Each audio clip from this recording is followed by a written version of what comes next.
BEEX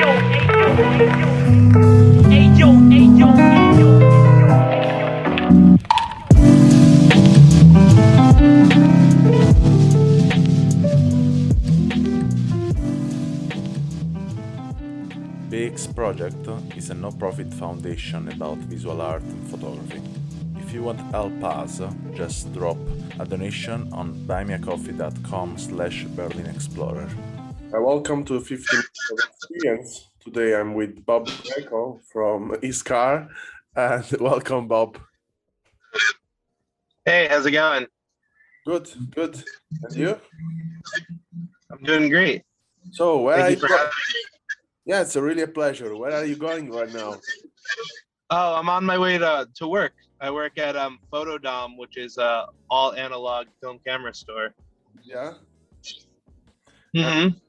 So today we talk about your experience, and I want to keep your suggestion and talk about your road trip and your passion about road trip. Can you just start to use something about yourself, and then you can talk about this road trip?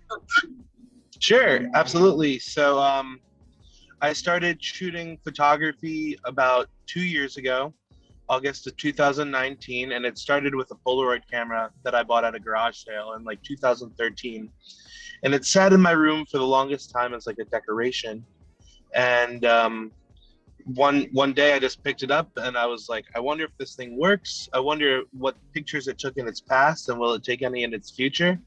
And long story short, I just bought a couple packs of film and went out one day. And in the culmination of one day, I got to do a lot of things that were like really special to me, with connecting with friends and meeting new people.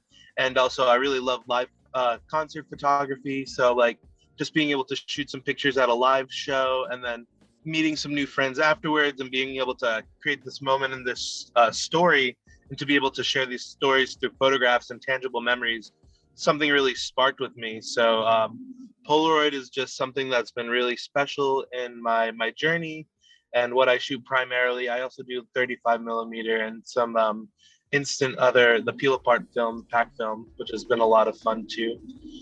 But so yeah, I just had this idea for a road trip for the longest time. And October of last year, I just had the opportunity to just, leave from work and just take some time off. And I went cross country from New Jersey all the way to California and all the way back.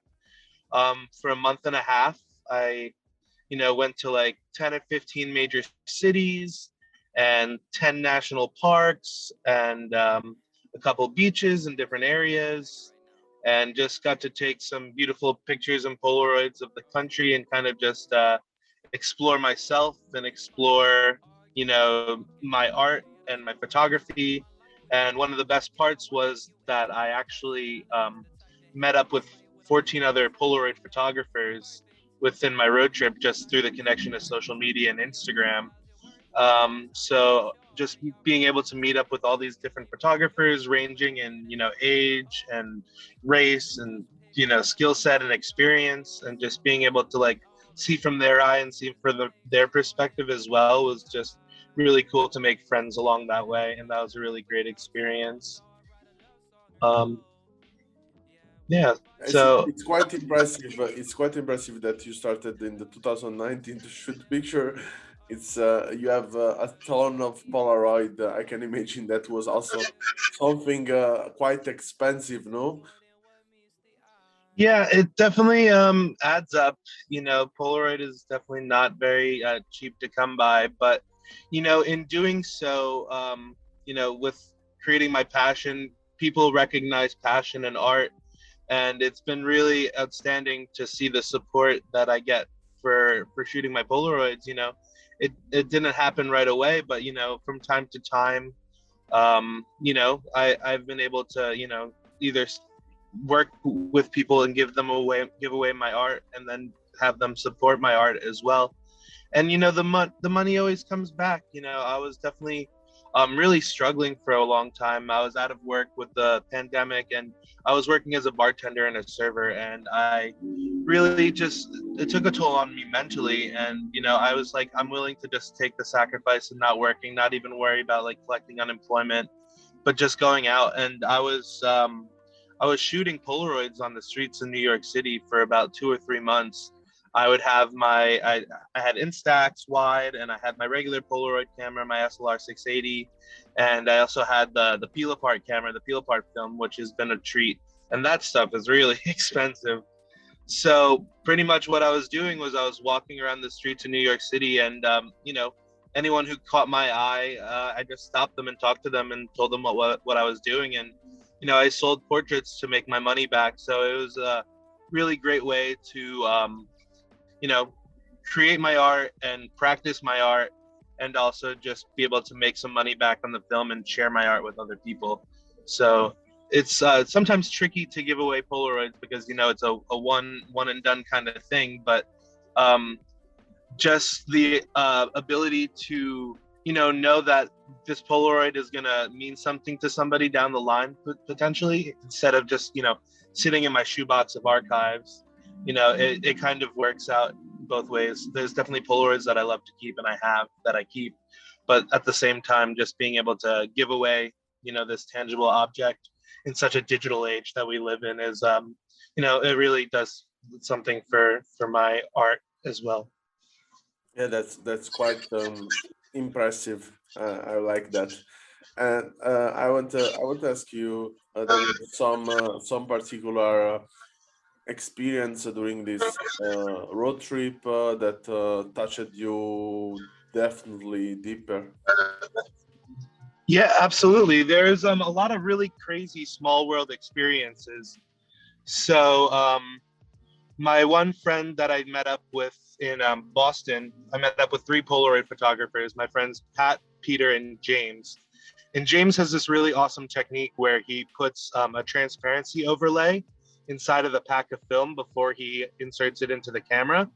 And that allows to do these crazy transparencies. So he has this one with a UFO filter, and he gifted it to me. He's like, yeah, this would be really cool if you took Polaroids with the UFOs around different national parks. Like if you make it to Roswell, that'd be really cool, which will happen for next road trip, hopefully. But, with these filters, I often gave away a lot of Polaroids to just people that I met, like on my road trip, just talking to them, like asking if I can take their portrait and things like that. But they were UFOs, and I never told them what it was. So I'd always have them positioned, like pointing up to the sky and looking shocked. And they're like, why? What are you doing? And then they'd see this Polaroid in black and white with the UFOs, like looking at them shocked. And it was just like a really fun thing to do. So going back full circle kind of things, I was all the way across the country in Yosemite National Park. And I'm walking around taking photos as I am. I see this couple doing an engagement shoot, and they're all like out, like really punk clothes and like really cool shoot going on. So like I stopped them. I'm like, hey, I don't want to interrupt your set, but I'd really love to take a Polaroid of you guys. Like, congratulations for getting, your engagement, all this stuff. So, I do the thing, take the Polaroid, post them and everything. And I just usually wait, but sometimes I was like, I don't want to interrupt any more of your time. Like, I'm just gonna go. So I keep on going on the trail, and it's a loop trail. So I finish the loop. I'm on my way back, and they're still on location doing the set. So I, decide to stop them. I'm like, oh, hey, how'd the Polaroid come out? They're like, oh, we haven't checked yet. They pull it out. They're like, oh, holy shit. Oh, it's so cool. Like, freaking out. The photographer's like, oh, sick. That's awesome. I'm like, hey, I still have some film. You're in a perfect spot right now. Let me do one for you too. So I take one of the photographer. And in the national parks, there's not really great cell service, so like we connected, like I screenshotted her Instagram, but like we weren't like connected. Later on in the day, once I got cell phone service, my friend Peter that I met up with in Boston, the time that my friend James gave me the filter, got a text message all the way from California. The photographer was like, hey, look at this crazy thing. I was doing a wedding shoot in Yosemite National Park, and this guy took a cool Polaroid of me. Take a look. And she sent him the picture of the Polaroid, and it was the Polaroid that I took. And he's like, no way, that's my friend Bob. like we met up like a couple weeks ago, like when he was in Boston, and she's like, wow, that's crazy, like, and it was absolutely amazing. Just you never really know who you're gonna meet and who you're going to bump into once you stop and take a picture. And that happens fairly often in New York City. Like my network and has definitely been expanding in the community surrounding me. Like there's always missing like connecting links all around, but like to have that happen all the way across the country, like completely random, was just very like beautiful. That was like one of my favorite stories. I can imagine it's so crazy, and I can imagine that there are thousands of stories or frames you captured with your mind, with your eyes, and not only with the photography. And yeah, all of them they have a value, different value, different emotion, different feelings, different experience. But yeah, it was nice to hear that words from you. Just one last question I want to ask you, and then we can stop our 50-minute podcast. And I'm really excited from the the use of your Instagram, and I discovered this guide that you did it sharing your favorite pictures of other photographers, and also you do it ton of reel and EGTV, and there's a lot of content, and I mean,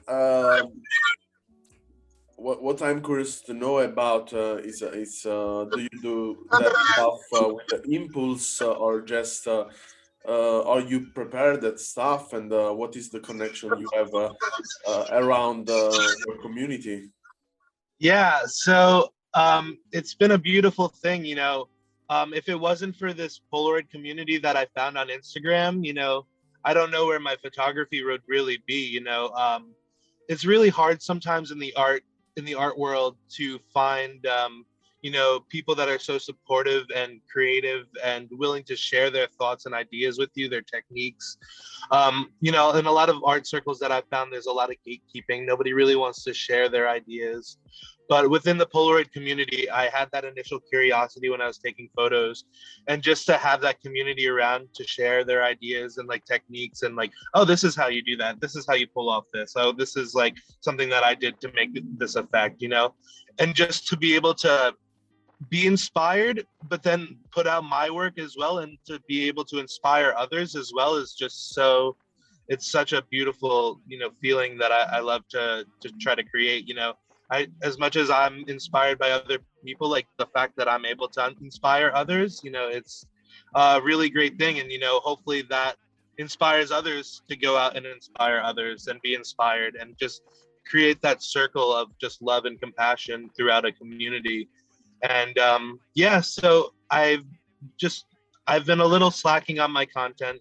Things are a little busy right now, but just to be able to put out different resources like the guides has been really amazing, to share my thoughts and opinions with everyone in the community. And a lot of a part of my following is definitely the instant community, but there's also a new audience that I've been reaching with other people. So just to be able to share that community with a new audience, and just to have them be inspired by other people besides myself, is just like absolutely like the best feeling. Yeah, it's amazing. It's what practical we also do it, and try to inspire other people to get experience and to connect with everyone, and it's really lovely. So I thank you a lot, Bob, for your small talk with me today, and every link of Bob will be in the description, and I hope you will join the community of Bob, because it's really interesting, funny, and also smart. And thank you a lot for this time with me. Yeah, thanks again for having me. I'm really glad to be part of this community now as well, and I definitely want to take a deeper dive into it. Thank you so much for having me. Thanks for listening to our podcast. Learn more about our project at allmylinks.com/BerlinExplorer, or visit our Instagram and follow BerlinExplorer project.